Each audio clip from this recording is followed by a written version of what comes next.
Hello everybody, this is Shifty here, and thanks to Engineering Dre who gave me this fantastic link to the update, to a Blizzard update that will be coming soon about very many important changes. So as you can see already here, it does say balance changes, and of course this is a red flag for any StarCraft 2 multiplayer player, because you have to figure out what to do and how your strategy will change and just all that stuff, because any unit being changed by a little bit will impact your build and everything like that.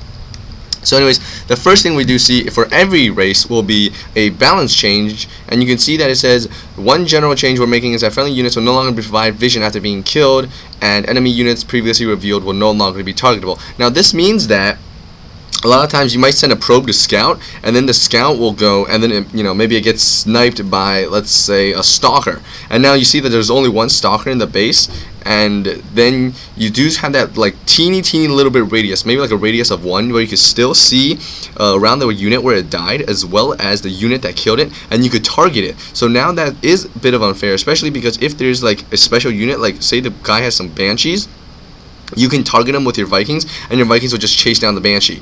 But now you actually have to find out where the building, or where the unit that killed whatever other unit is, and so it does provide more of a challenge, and I think that's actually a good one. So check from Shifty.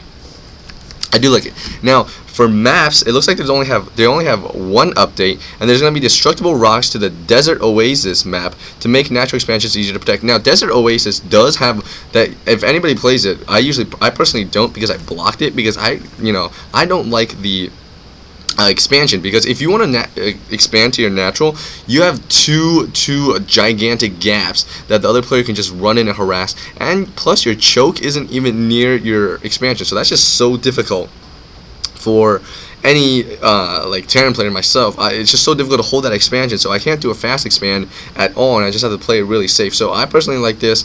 Check from Shifty as well. This will make it easier for players trying to do fast expands, or just trying to hold off a base or anything like that. It makes it a lot easier. So thank you, Blizzard.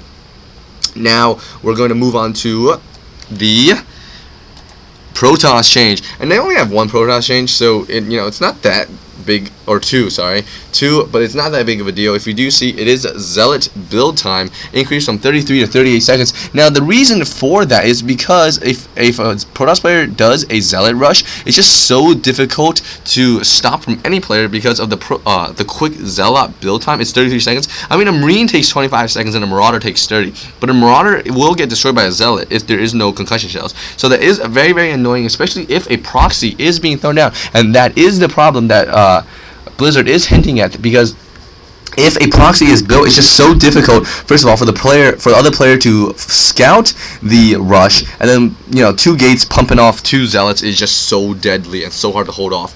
And also we do see that the warp gate cooldown increased is from 23 to 28 seconds, and 23 seconds is incredibly quick. So Protoss, Blizzard says is able to dump minerals a bit too quickly with a combination of warp gates and chrono boost. I mean, that is incredibly true, because 23 seconds for any warp gate, you can build a stalker in 23 seconds, whereas a Marine takes 25. So like, if you compare this from Protoss and Terran perspective, Protoss definitely has it a lot easier. So I definitely like this, and I think it should be making it easier for both Zerg and Terran players to counter. Now I do have to warn you guys that I am going to be very annoyed by when I go into the Terran updates, because Terran personally is my favorite race. I do play, and look at these updates. They are just so disappointing for any Terran player, but I'm sure you Zerg and Protoss players are just jubilant over this.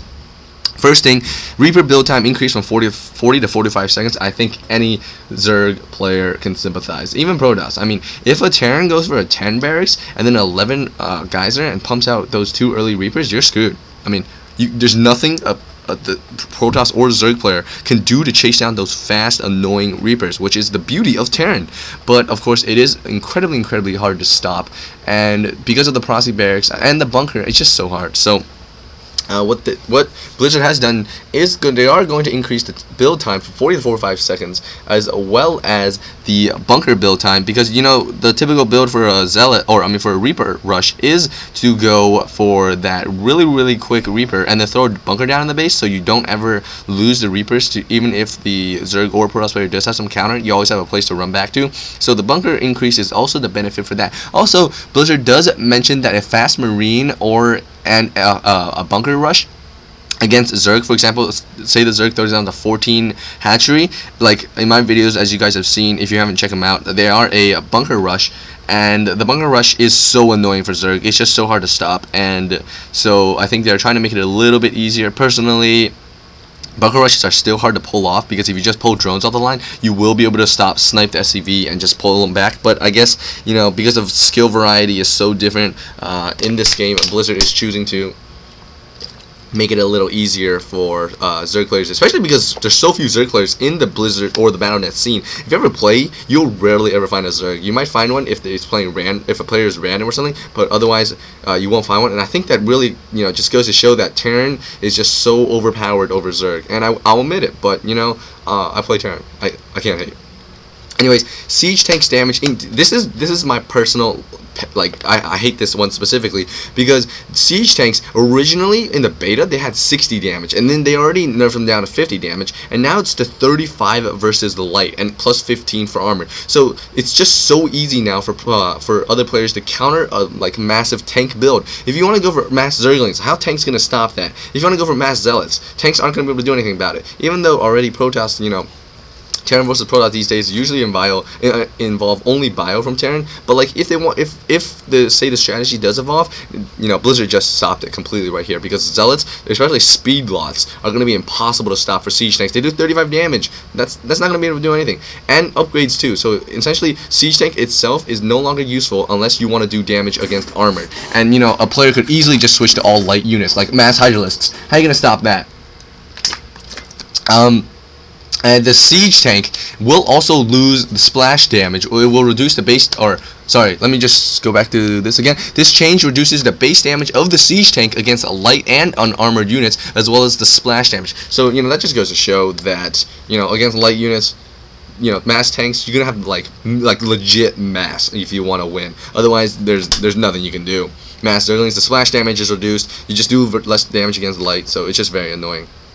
And there's battlecruiser damage versus ground units decreased from 10 to 8. That could come in handy, but already battlecruisers are so hard to build, as Blizzard does address. It says that you know, I mean, it is hard to find counters for battlecruisers. Vikings are a good counter, but if you don't have, if you're not Terran, it's very hard. So what they are doing now is decreasing the damage. Although battlecruisers are so expensive, you rarely see them in a 1v1, and if they do, then the ground forces are going to be extremely low. So I think this is a bad decision. So I'm going to say, you know, I'm not gonna. This is a complete mess for all of these updates. I personally don't like them from Blizzard, but that's my bias because I do play as Terran. So now we shall move on to Zerg.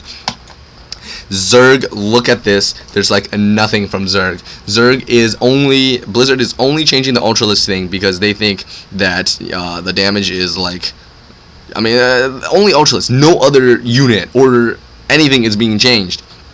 And now I think like they are trying to even the scene, because obviously they are trying to involve more Zerg players in the Battle.net scene.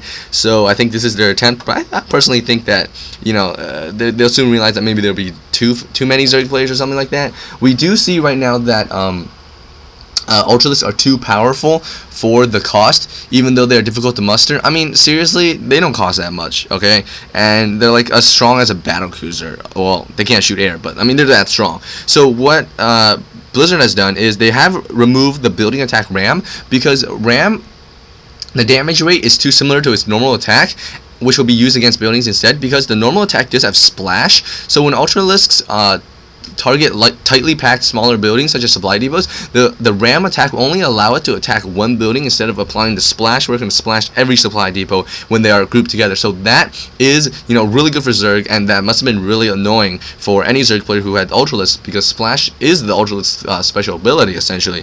So that is that. And So that is it for this update. I will let you guys know more if I am able to find any. So thanks to Engineering Dre, we will be putting up comms hopefully. And so thank you guys for listening to this video. And everybody just please rate, comment, subscribe. Thanks.